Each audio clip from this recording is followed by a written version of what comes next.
Hi, everyone, and welcome. I am Victoria Schlesinger, Bay Nature's editor, and we are really excited to welcome you today to our lunch hour Bay Nature talk.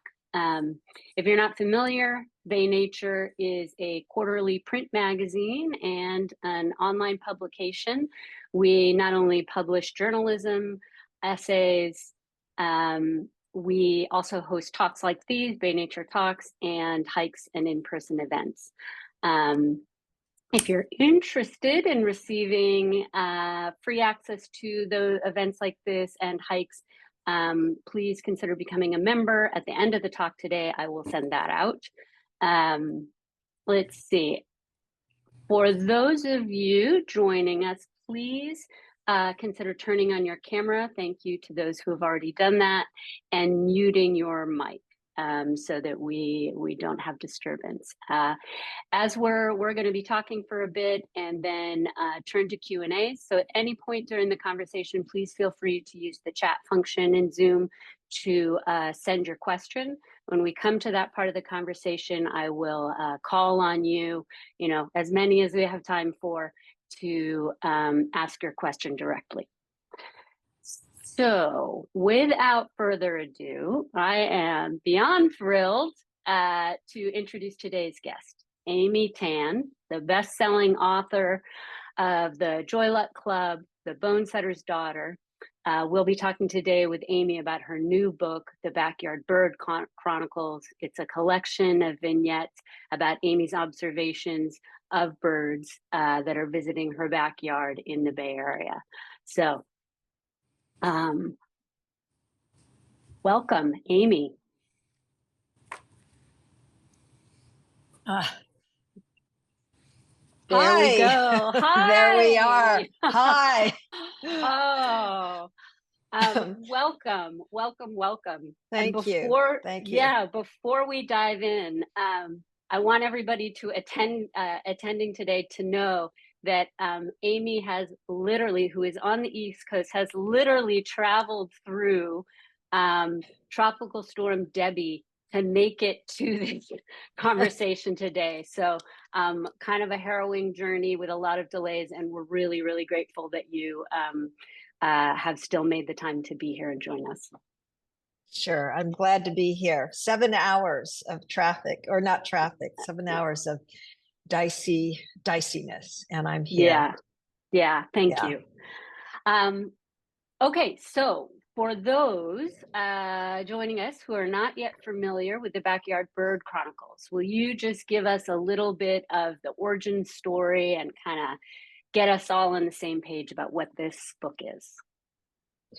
This book had its instigations in 2016 when I was in a state of despair. There was a lot of political divisiveness going on, but also a lot of overt racism. And it made me think that it had always been there. I got the usual go back to where you came from, which would be Oakland, California, but also a lot of other very ugly behavior. And I was so depressed. I needed to find an antidote to this ugliness. And I decided I'd go into beauty and start doing nature journaling and pick up what I'd always wanted to do as a child, and that is to learn to draw. And for me, just to be with people enjoying nature. So I started to do nature journaling classes with John Muir Laws. And let me just say right from the start that if you have a desire to learn how to do nature journaling, go to johnmuirlaws.com and get a hold of his resources, including free drawing videos. All the classes I took are right there, and they're free, downloadable resource materials. And so through him, I began to learn how to observe. And it wasn't so much, how to draw shape and figure out how to draw animals or trees or whatever. It was Jack's saying to us, to really feel your subject, feel the bird as if you're petting the bird, and also to feel the life force of the bird. And for me, being a fiction writer, of course, it became natural for me to imagine I was the bird. And So that was my beginning into that. Back in 2016, I realized after a while I could not go to these field trips and classes all the time because I can't drive. And why not perhaps do it in my backyard? And I Cool. discovered that I actually have a very birdy backyard. Why didn't I notice that before? It took despair for me to figure this out. So here I am. I will say one more thing about this book. This was not intended to be a published book. This was my private diary of sorts, my place where I could draw without expectations from other people. I could make observations. I could be funny or serious or sad. And it wasn't until later in 2021 that my editor said, "Why don't we publish those journals?" And I said, "No, you don't understand. It's not the pretty pictures I've sent you. It's these very messy sketches. It's really about behavior. It's got smudges, wine stains, coffee stains." And he said, "Well, that's authentic. That's authentic. So if you ever Indeed. if you look in the mirror and you look terrible, just say to yourself, you're authentic." Um, so that was kind of in a nutshell how this whole thing, why there's a book out there called The Backyard Bird Chronicles. I would be remiss if I didn't say that what makes this conversation triply special for us is not only are you do you call the Bay Area home, so we're really talking to a local author, but also John Muir Laws has been contributing to every issue of Bay Nature for at least Yes. 21 years. So we Wow. have a a long relationship with him. He's a fantastic human being, and sort of endlessly generous Yes, with his talents. absolutely. So, Yeah. okay, well, so tell us just some of your a couple of your favorite anecdotes or interactions with your backyard birds that you really come to mind for you, and kind of what has caused you to fall in love with them. Well, the very first bird I think that I fell in love with, it was a hummingbird, a male hummingbird, Anna's hummingbird, and it was coming Mm. around and, around the feeders and buzzing me every now and then because claiming the feeder. Um, but one day I had found this uh, ad for these little tiny hummingbird feeders you could put in your hand. And that if you practice this, if you were patient, the hummingbirds would come, feed from your hand. And I thought, well, that's probably a scam, but it's a pretty cheap one. So maybe I'll just try it anyway. So I bought this feeder. It cost about $2. And I put it on a rail, actually, thinking it's not going to come right away. So I put it on a rail about 10 feet away. And pretty quickly, the hummingbird came, drank from it, but that wasn't that unusual because it claims all the feeders in the yard. And then after a while, it came closer and closer. And at one point, I put it on my hand where I was sitting down. I put it on my hand, and it just came right there and perched on my hand. I could feel the little feet, the little scratchy feet, Wow. and then it started to drink. And I was staring at it and doing what Jack Laws always tells us to do, which is you call out the things that you're noticing. Oh, wow, Mm. iridescent red feathers, cherry red feathers in a graduated size, over the head, getting bigger, calling this all out. And then in my mind, but then I started to talk the hummingbird, and I said, "Oh, you're Oh. so beautiful," in a very soft voice. "You are so beautiful." And it looked up at Oh. me with these dark, dark eyes. And then it went back drinking. And then it would look up again and go back to drinking. And I was absolutely in love. I don't know how long the experience lasted. It could have been, I mean, in my mind, it was forever. It was 2 minutes at least, or it could have been 10 seconds for all I know. But Yeah. it was Yeah. lost, absolutely lost in time, with this magical experience where a wild creature had said, "Okay, I don't consider you a threat. I'm more Mhm. interested in the food in your hand, and you are inconsequential." I don't take that to mean that the bird thought I was his friend. and we were going to be best buds from then on. It was Yeah. really, a matter of my being still and Mm. him doing what a hummingbird does. Yeah. Um, the other one I can say is, uh, God, there's so many, but one of I them was bet. when I was trying to keep a scrub jay away from the food that I had, and I had suet, and I built a cage out of wire grates, put a little bowl of suet in the middle, and the scrub jay had this ability to stick its bill in and kind of nudge the bowl over to the side and then devour the Wow. whole thing. So I thought, well, that was pretty clever. What can I do to keep it from doing that? So I put some little barriers around it, like twigs. And the next morning, the twigs were on the ground. I put thicker twigs. The next morning, those twig branches were on the ground. I put it on silicone pads so you could slide it over the next day. There was white snowflake looking things on the ground. It had shredded completely the silicone hot pads. And of course, then the suet was gone. And after that, I put some bricks around this little bowl, really So heavy he couldn't bricks. drag it. Couldn't drag it. And I thought, Yeah. yay, Amy won. Amy, winner, scrub jay loser. And the next day, I saw this scrub jay stick its entire head inside this 1.5-inch opening.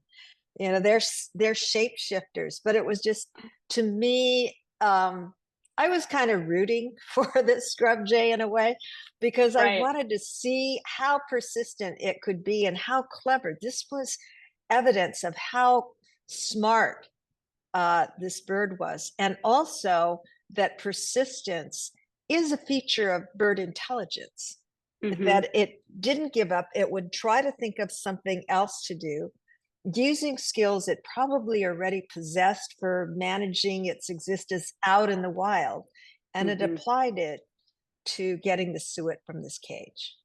So bravo to Who? the scrub jay. Yeah. Yeah.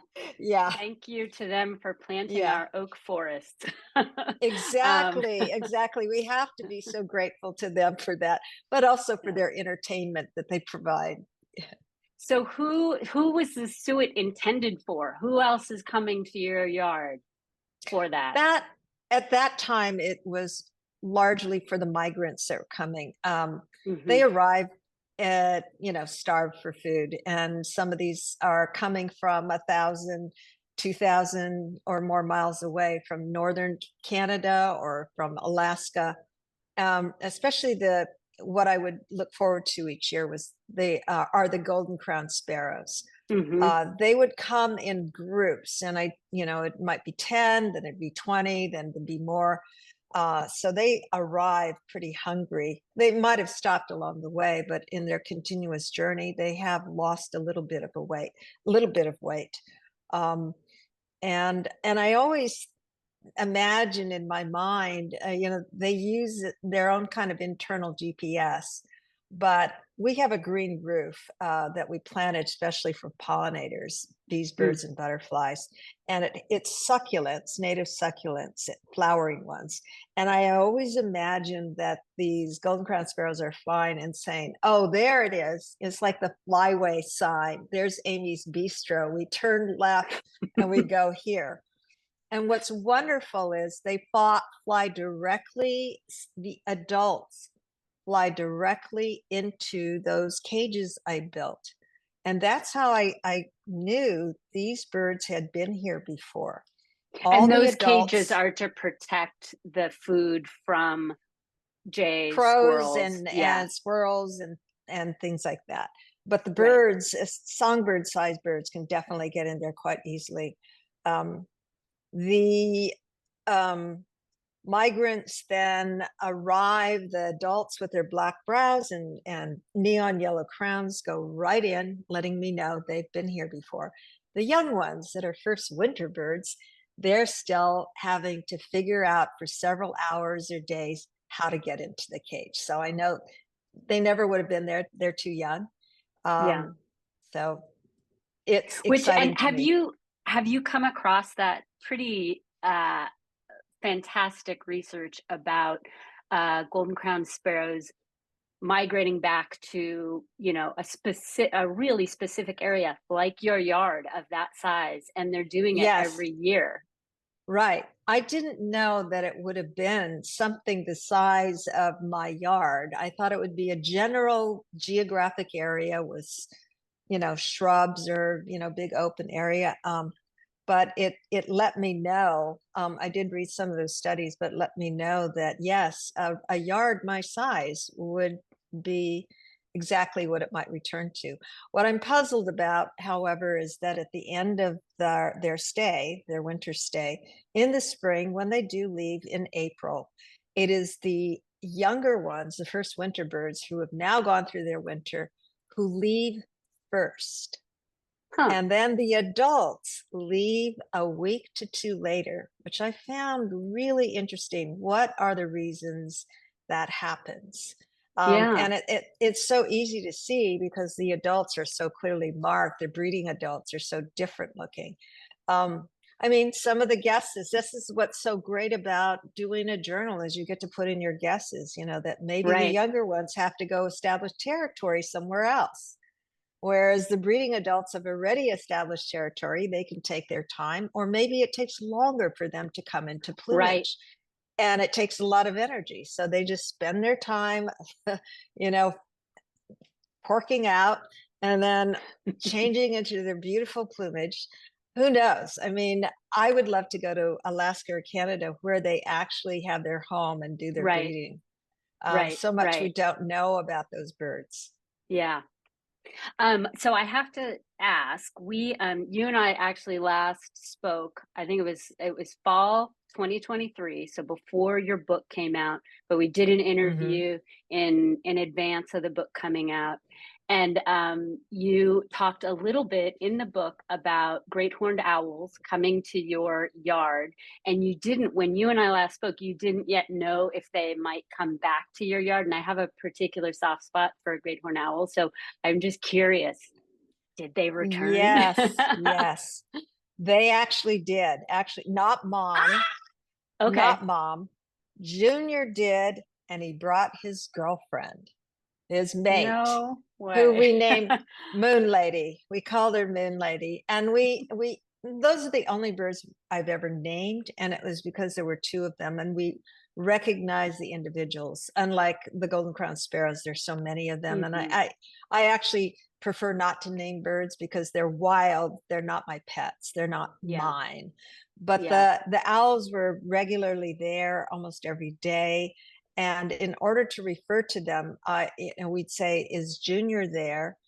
Is mom there? Or are both of them there? Junior and mom are there. So it was our way of also knowing more Hmm. specifically which one was there.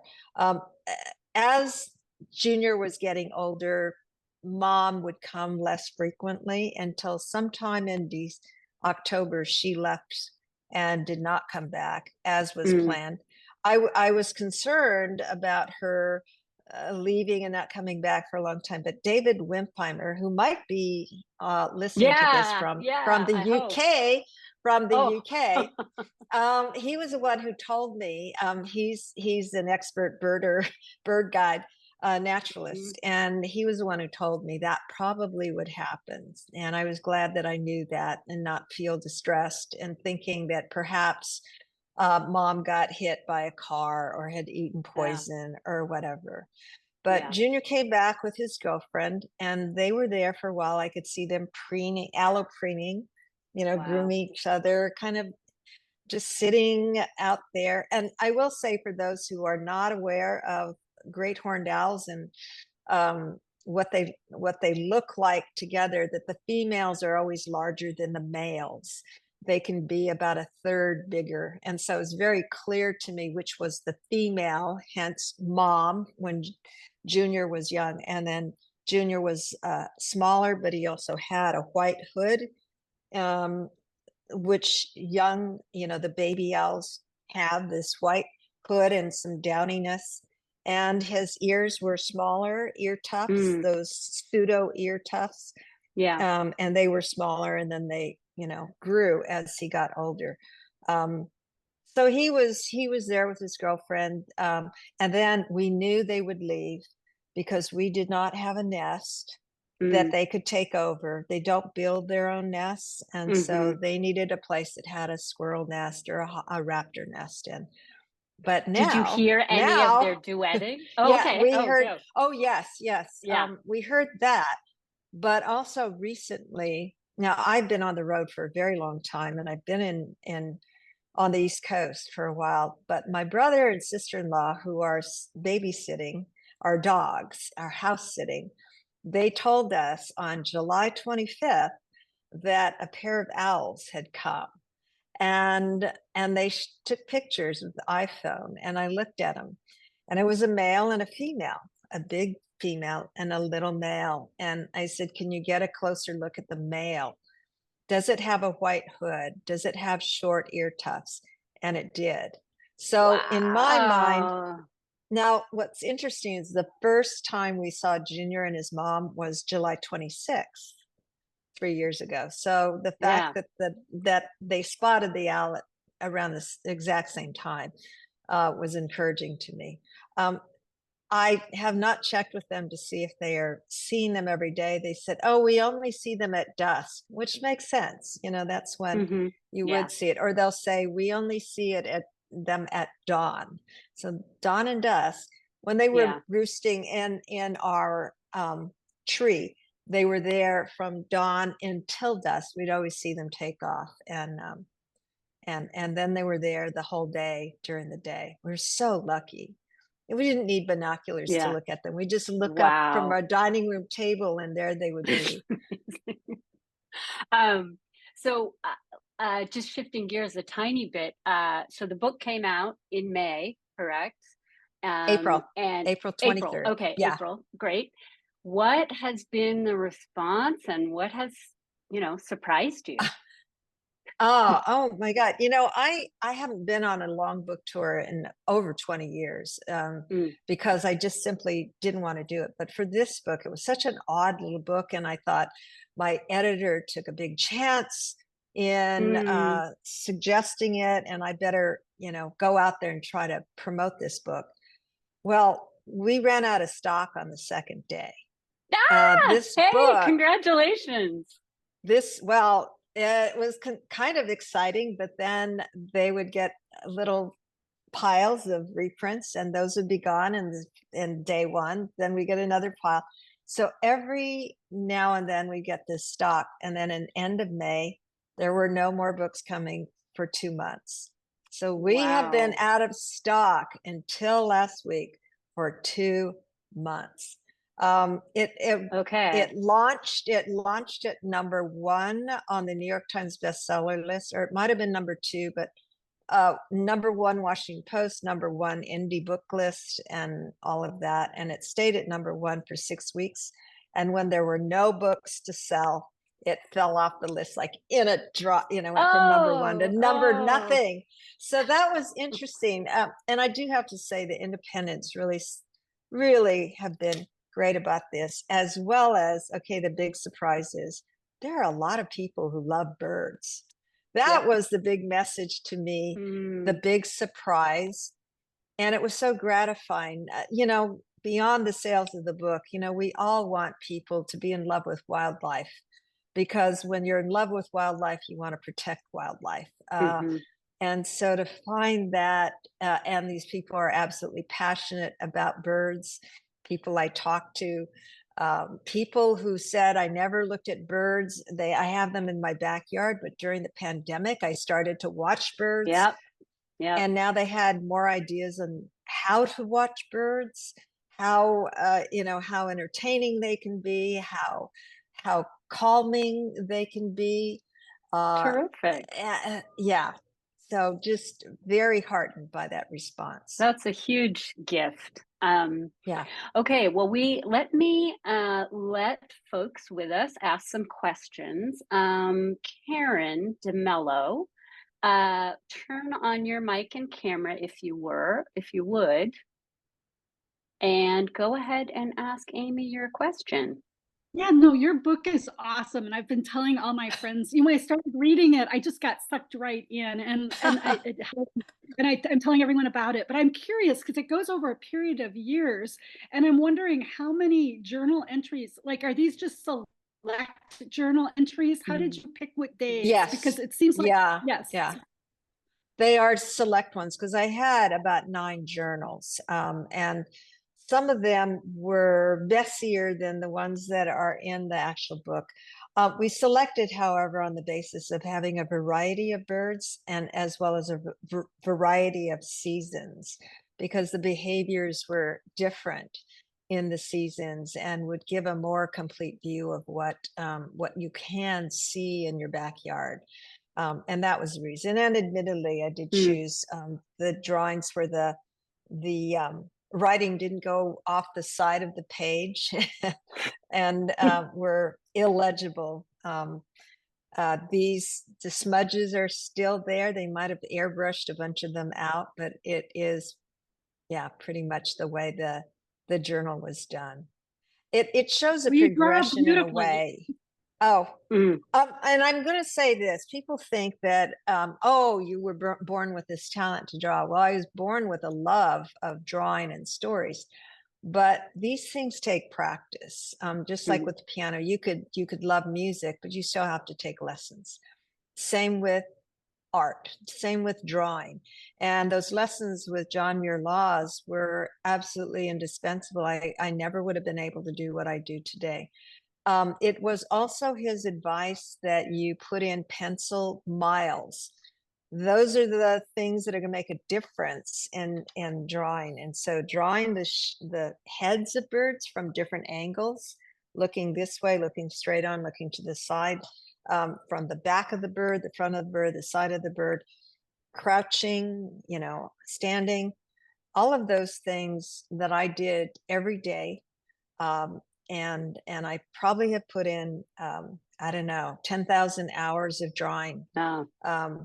And so it is a lot of practice, but I feel I could do a fairly decent bird in a very short period of time. Um, Part of what you want to do if you're going to nature journal is to be able to do a very quick sketch or get a good idea of what you're going to do when after the bird takes off. So calling out the bird shape, the head, the bill, whatever, the colors, and do a gesture mark to know the posture, and then go back and fill that in. Cool. Thank you. Let's see, we have another question from Deborah. I don't see your last name, Deborah, but if you want to come on screen and turn on your mic and go ahead and ask your question. Hello, I'm Deborah Cross, and I was very interested in your discussion of pests that interfered with bird activity and your observations, in particular squirrels and rats, which are now raiding my garden, taking all of my fresh tomatoes, all of my baby fruit before I can even harvest it in advance. So I'm curious what worked for you. Well, for the squirrels, definitely it was the combination of the cages that I built, as well as switching from regular seeds and suet to hot pepper suet. The squirrels took one bite of that suet and they never came back. They didn't even try to break into the feeders anymore, just one time. However, rats are very successful animals, and that is because they adjust very rapidly. The first time the rat took a bite out of that, it jumped up into the air and went running around like crazy.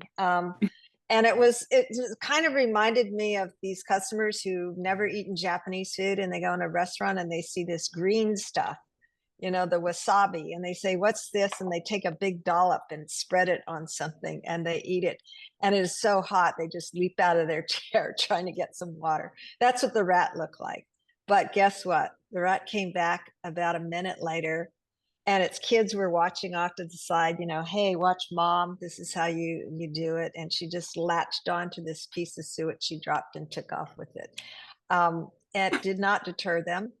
I have to say. What I ended up doing was buying a hoop net that catches seeds so they're not on the ground, to try and eliminate whatever food is there for them. But the absolute best way to eliminate rats in your yard in a humane way, not using poison that could kill other animals, not using horrible things like glue traps, not relocating because they kind of die when they don't have their social society with them. Great horned owls. They came in. Mom is teaching Junior how to hunt. And I think there were 1,000 rats in the ivy of our neighbor. And soon there were no rats coming to our yard anymore. I could put the suet right there on a plate. Wow. And the rat didn't come.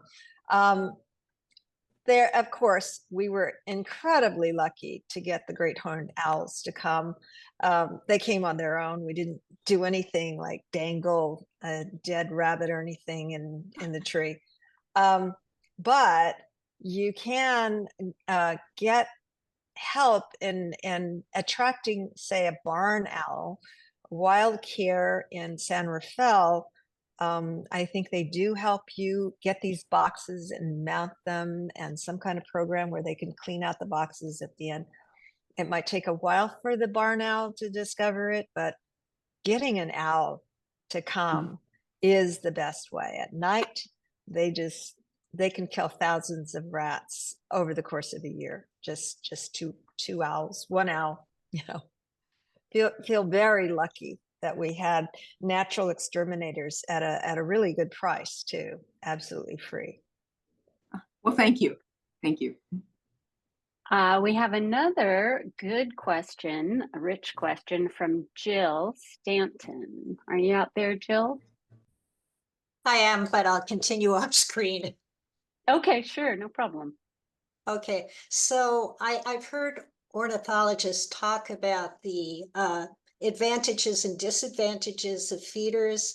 And one of them is the health of the birds and spreading diseases. I also have the problems with rats and squirrels, so I'm interested in what you're saying. Yeah. First, let me say that I don't know of a single ornithologist who believes it's bad to feed birds, have feeders, and they all have feeders. All my friends who are ornithologists. I'm not going to name who they are, but you would know their names if I said that. But I am aware of the controversy. I will also say my entire yard is planted for pollinators, so bees, birds, butterfly. All the things that birds would eat, such as nectar for the hummingbirds, seeds, berries, trees that are laden with insects, especially larvae, caterpillars, water bowls, water features. And so they do have that. And if the feeders weren't there, they would do fine. They might go to somebody else's house that had a feeder, but they would also do fine if they stayed in our yard. The advantage that I think with feeders is for those periods, especially for the young, the babies, when they are fledging, they're not always adept after those 2 weeks of instruction from the parents at finding food. And I see this. I'll see a 2-week-old, a bird that's fledged 2 or 3 weeks ago, and the bird is pecking on ground where there's nothing. It's just stone. And they'll pick up something that is not edible and go like this, thinking it's going to fall down their throat. And you can observe this with any fledgling. I see it with my the scrub jays on our patio.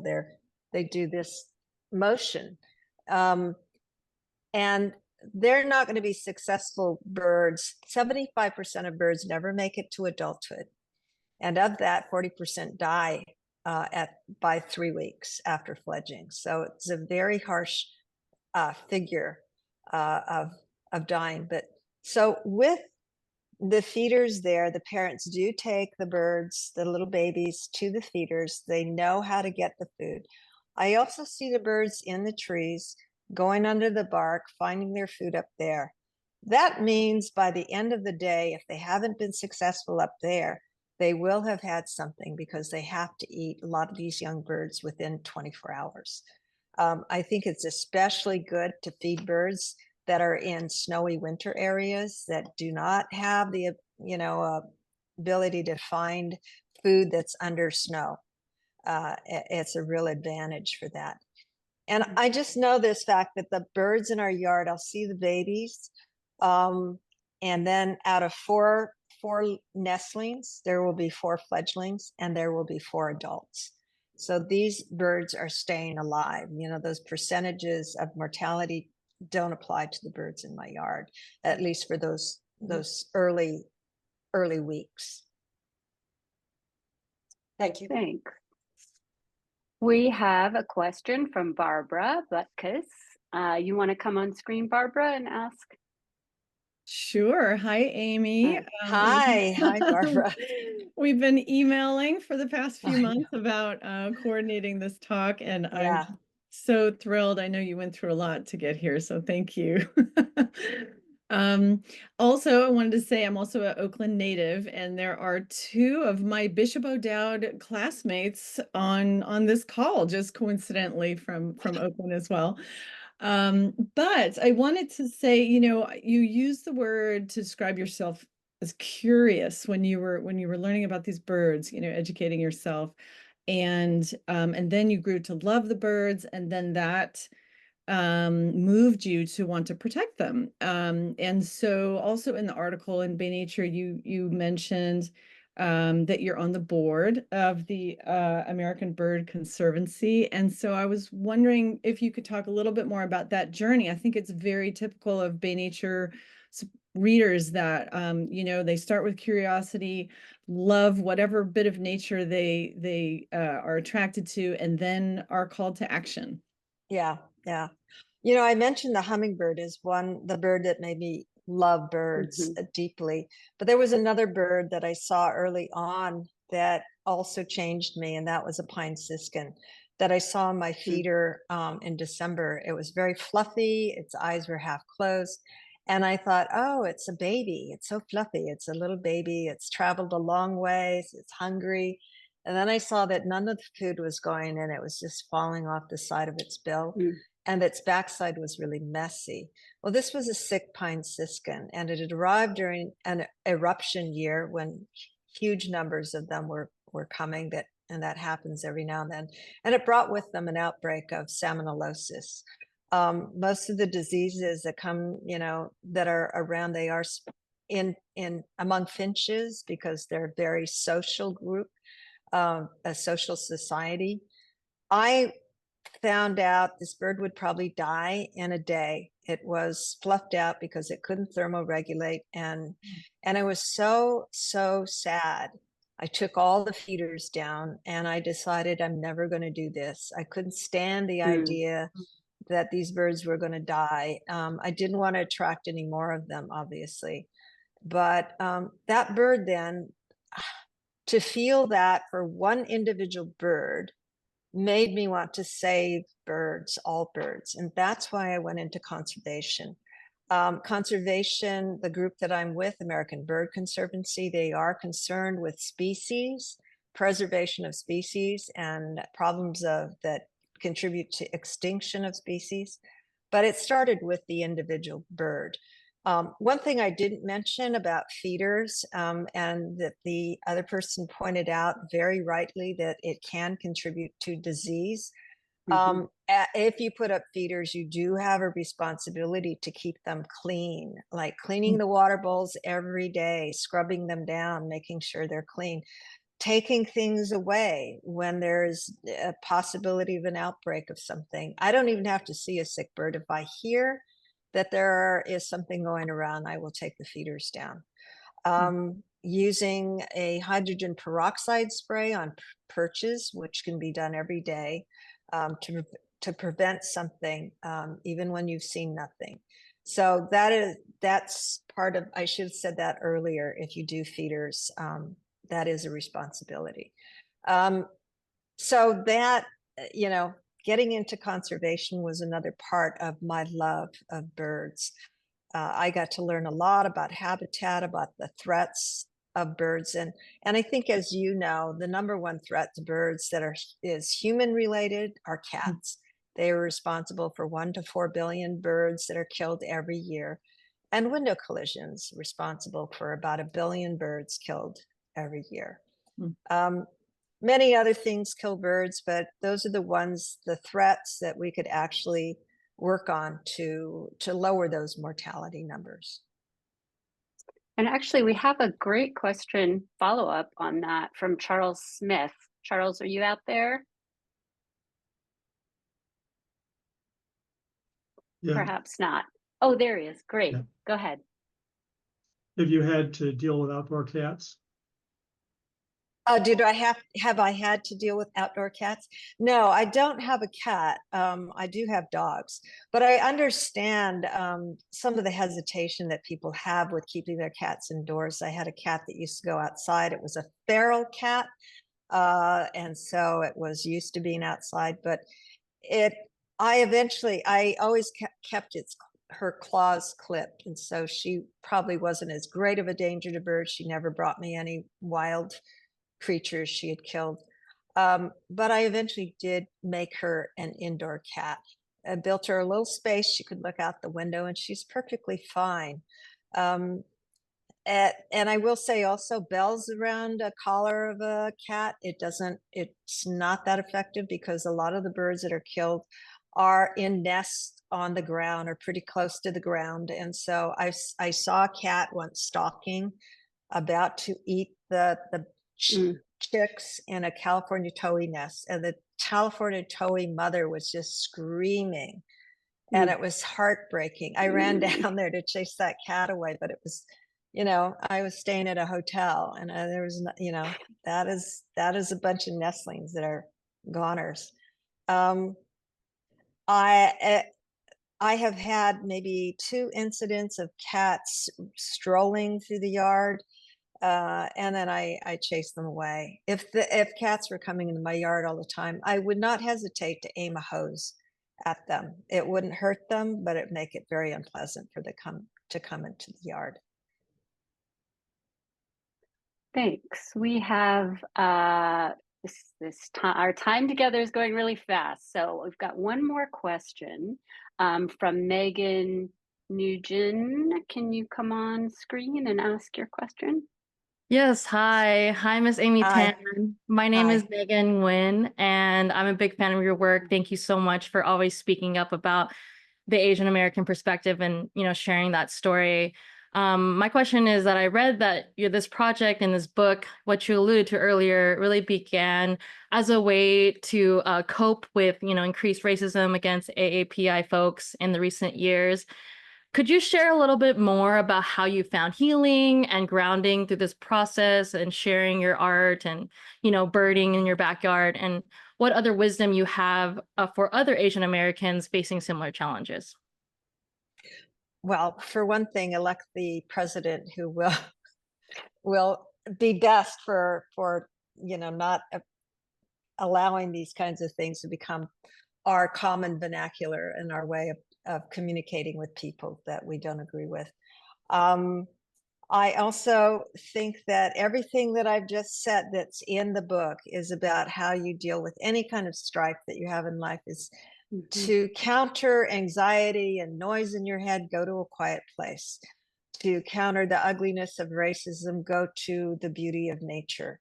Find something beautiful that takes your mind off of those things so that you can go back to life that's noisy and not so great, and have some reserves, so it's not going to take it away completely, but definitely when I'm in that space and with the birds, all the things that I may have thought about, critiqued in my mind that I did that was stupid or I wish I had done, and all of the kind of concerns of the future, I have to pack, or this didn't happen or whatever, that's gone.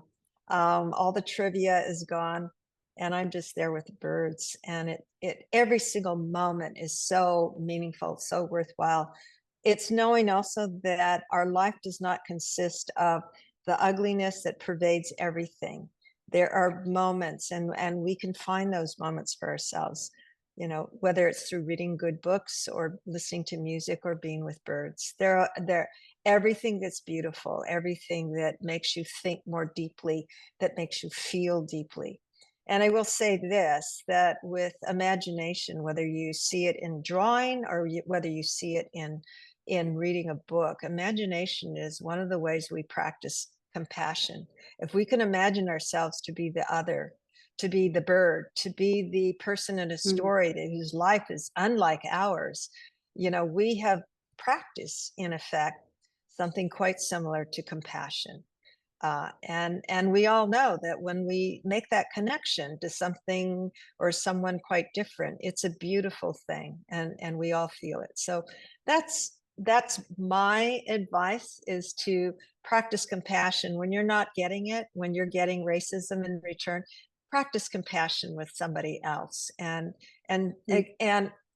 reinforce to yourself the idea that the world still is beautiful, that there are many beautiful people, people with beautiful hearts in the world. Megan, thanks for the question. We are running out of time here. We got to wrap it up here. So everybody, before we say goodbye to Amy, can everybody turn on their screen and their mic, and everybody say a huge thank you to Amy? Just send that support her way for joining us today. Okay, 3, 2, 1. Thank you. Thank you. Thank you so much. Thank you. Thank you so much. Thank you, Amy. Okay. And let's not Thank you. forget to about the link to Amy's book. Yes, Oh. I was just gonna get there. Yes, yes. So yeah, everybody, the book is back in stock. Are you, Barbara, gonna share that through the chat for everybody? We are gonna send a follow-up email that gives you that link and an opportunity to become a member at Bay Nature if you want to. Let me just say, if you live in the Bay Area, that a number of these stores will probably have signed books you can have, and including Book Passage, Sausalito Books by the Bay. These are stores where I can go and actually personalize for you. So if you buy them from those stores, put down the name and I will get to those. So on Sunday. Okay, well, thank you again. Okay. Thank you, everybody, for coming. Thank you. And Thank you. bye-bye. Thank you, Amy. Bye. Thank you. Okay. Bye-bye. Bye. Bye.